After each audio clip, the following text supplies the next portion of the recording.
course prescribed in their courses of study. We respectfully request that they be accepted and admitted to the title of Diploma in Information Technology, Diploma in Information and Computer and Electronics Technology, Associate in Computer Technology, 2-year Practical Nursing, and the degree of Bachelor of Science in Nursing, Bachelor of Science in Computer Science, Bachelor of Science in Office Administration, and Bachelor of Science in Computer Engineering.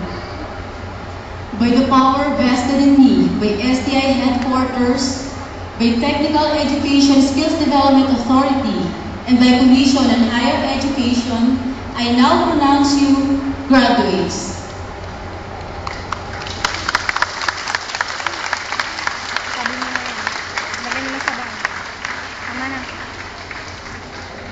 Congratulations, you may take your seat.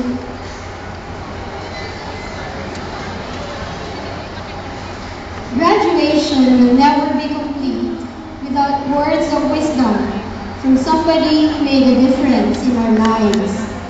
May we call on Ms. Mary Rose T. Evaristo, the Chief Operating Officer, to introduce our commencement speaker. Let us give her a warm applause.